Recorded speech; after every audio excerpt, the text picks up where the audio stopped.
دوستو تو کیا آپ بھی کینیڈا پڑھنے کے لیے آنا چاہتے ہیں؟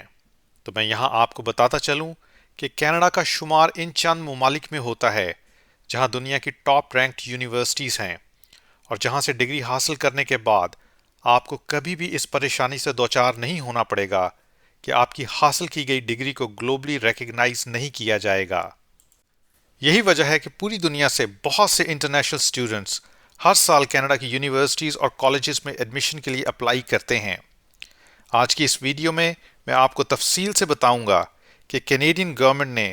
2024 میں اسٹڈی ویزا اور پوسٹ گریجویٹ ورک پرمٹ یعنی PGWP کے قوانین میں کیا تبدیلیاں کی ہیں۔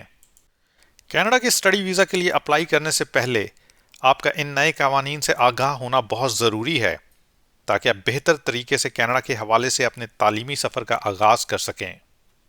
2024 سے کینیڈا کے اسٹڈی پرمٹ میں 2023 کی نسبت 35% تک کی کمی متوقع ہے، اور یہ توقع کی جا رہی ہے کہ 2024 میں تقریباً 3,60,000 نئے اسٹڈی پرمٹس ایشو کیے جائیں گے، جبکہ سال 2025 کے لیے اسٹڈی پرمٹس کی کیپ سال 2024 کے آخر میں ڈٹرمن کی جائے گی۔ یہ کیپ عارضی طور پر 2 سال کے لیے لگائی گئی ہے۔ اسٹڈی ویزاز پر لگائی گئی یہ کیپ فیڈرل لیول پر ہے، جبکہ ہر پروونس اور ٹیریٹری کی انڈر گریجویٹ پروگرامز کے لیے اپنی الگ سے کیپ ہوگی جو کہ فیڈرل لیول سے حاصل کی جائے گی۔ اسی طرح ٹیریٹریز اور پروونسز اپنی فیڈرل لیول سے حاصل کردہ کیپ سے اپنی جورسڈکشن میں آنے والی یونیورسٹیز اور کالجز کو انٹرنیشنل اسٹوڈنٹس کو ایڈمیشن دینے کی کیپ ایلوکیٹ کریں گے۔ جو اسٹوڈنٹس کینیڈا میں ماسٹرز یا ڈاکٹرل پروگرامز میں ایڈمیشن حاصل کرنا چاہتے ہیں تو یہ اسٹڈی ویزا کی کیپ ان پر لاگو نہیں ہوگی۔ اسی طرح کینیڈا میں پہلے سے موجود انٹرنیشنل اسٹوڈنٹس پر بھی اسٹڈی پرمٹ کو رینیو کرواتے وقت یہ کیپ لاگو نہیں ہوگی۔ آپ کے ذہن میں یہ سوال آ رہا ہوگا کہ کینیڈا نے اسٹڈی ویزاز کے اوپر یہ کیپ کیوں لگائی ہے؟ دراصل پچھلے 10 سالوں میں کینیڈا کی حکومت کی طرف سے جاری کیے جانے والے اسٹڈی ویزاز کی تعداد میں نمایاں اضافہ ہوا ہے، جبکہ انٹرنیشنل اسٹوڈنٹس کو اکوموڈیٹ اور سپورٹ کرنے کے لیے جو انفراسٹرکچر درکار ہے وہ اس وقت کینیڈا پرووائڈ نہیں کر پا رہا، جس کی وجہ سے ہاؤسنگ اور ہیلتھ سسٹم پر پریشر بڑھ رہا ہے۔ اسی طرح کچھ پرائیویٹ انسٹیٹیوشنز اپنے ایڈمیشن اور کریکولم کے سٹینڈرڈز کو امپروو کیے بغیر زیادہ سے زیادہ انٹرنیشنل اسٹوڈنٹس کو ایکسیپٹ کر رہے ہیں تاکہ اپنے ریونیو کو انکریز کر سکیں۔ اس نئے اسٹڈی پرمٹ کیپ کا مقصد کینیڈین گورنمنٹ کو ٹائم فراہم کرنا ہے تاکہ وہ ایسا سسٹم ڈیولپ کر سکیں جس میں تعلیم کے معیار کو بہتر رکھتے ہوئے نامزد تعلیمی اداروں یعنی ڈیزگنیٹڈ لرننگ انسٹیٹیوشنز کی حوصلہ افزائی ہو، اور اس بات کو یقینی بنایا جائے کہ کینیڈا آنے والے اسٹوڈنٹس کو بہتر تعلیمی معیار، رہائش اور صحت جیسی سہولتیں میسر آئیں۔ وہ تمام اسٹوڈنٹس جو کینیڈا پڑھنا آنا چاہتے ہیں ان کے ذہن میں لازمی یہ سوال آ رہا ہوگا کہ اسٹڈی ویزا پر یہ کیپ کس طرح ان کی اسٹوڈنٹ ویزا اپلیکیشن کو افیکٹ کر سکتی ہے۔ اسٹڈی پرمٹ پر یہ کیپ یقینی طور سے کینیڈا کے ڈیزگنیٹڈ لرننگ انسٹیٹیوشنز میں ایڈمیشن حاصل کرنے کے پروسیس کو زیادہ کمپیٹیٹو بنا دے گی۔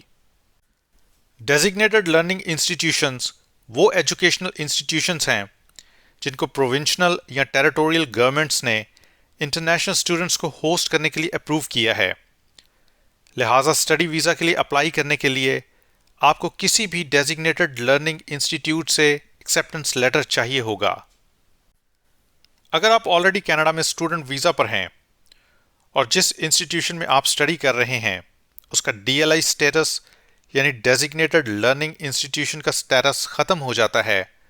تو آپ اس انسٹیٹیوشن میں اپنا اسٹڈی پرمٹ ایکسپائر ہونے تک اپنی اسٹڈی کو جاری رکھ سکتے ہیں۔ اگر آپ کینیڈا میں ماسٹرز یا ڈاکٹرل پروگرام میں اپلائی کرنا چاہتے ہیں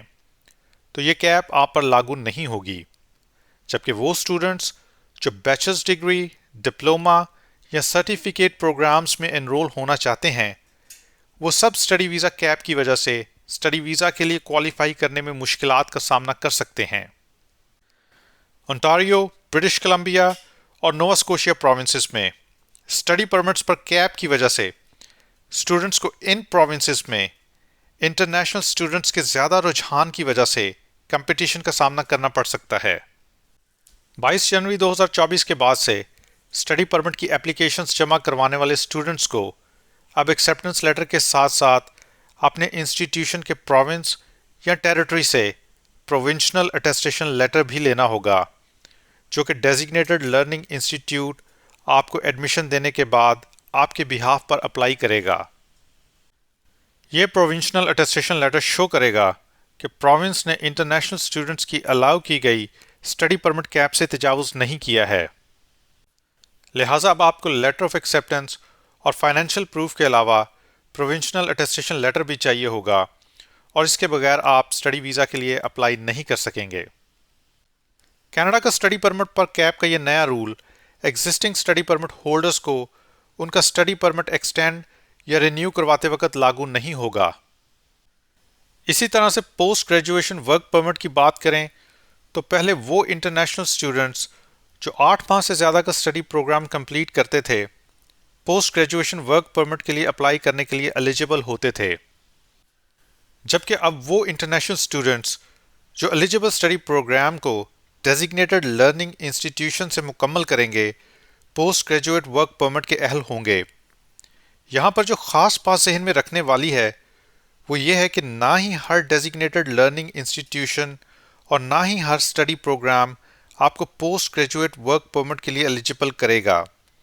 لہٰذا اپنے اسٹڈی پروگرام اور ڈیزگنیٹڈ لرننگ انسٹیٹیوشن کو کیئرفلی سلیکٹ کریں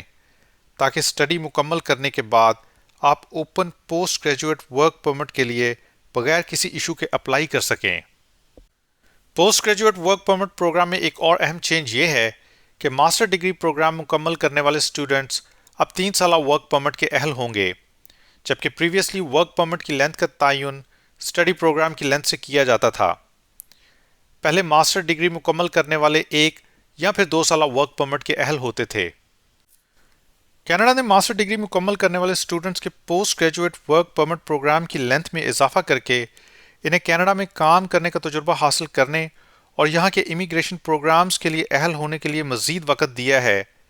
تاکہ ٹیلنٹڈ پروفیشنلز کو کینیڈا میں ریٹین کیا جا سکے۔ اسی طرح ایک اور اہم چینج اسپاؤزل ورک پرمٹ کے حوالے سے ہے۔ 2023 تک انٹرنیشنل اسٹوڈنٹس کے partners spousal open work permit کے لیے ایلیجیبل تھے، جبکہ نئے رول کے تحت اب اسپاؤزل اوپن ورک پرمٹ صرف ان کے پارٹنرز کو دیا جائے گا جو ماسٹرز یا پھر ڈاکٹرل پروگرام میں انرول ہوں گے،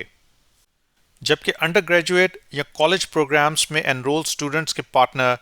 اب اوپن اسپاؤزل ورک پرمٹ کے لیے ایلیجیبل نہیں ہوں گے۔ اسی طرح نئے رول میں اب اسٹوڈنٹ ویزا کے لیے پروف آف فنڈز کی ریکوائرمنٹ کو بھی بڑھا دیا گیا ہے۔ پہلے پروف آف فنڈز کی ریکوائرمنٹ 10,000 کینیڈین ڈالرز تھے، جبکہ اب اسے بڑھا کر 20,000 ڈالرز کر دیا گیا ہے، اور یہ ٹیوشن فی کے علاوہ ہیں۔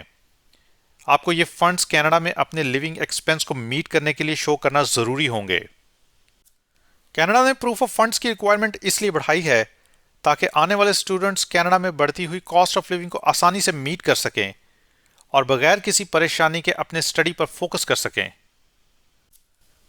امید کرتا ہوں میری آج کی یہ ویڈیو ان تمام اسٹوڈنٹس کے لیے جو کینیڈا میں پڑھنے کے لیے آنا چاہتے ہیں مفید ثابت ہوئی ہوگی۔ اگر آپ کو یہ ویڈیو ہیلپ فل اور انفارمیٹیو لگی ہو تو اس کو لائک کر کے چینل کو سبسکرائب کر دیں تاکہ آئندہ آنے والی ویڈیوز کی نوٹیفیکیشن آپ کو ملتی رہے۔ اپنا بہت سا خیال رکھیے گا۔ خدا حافظ۔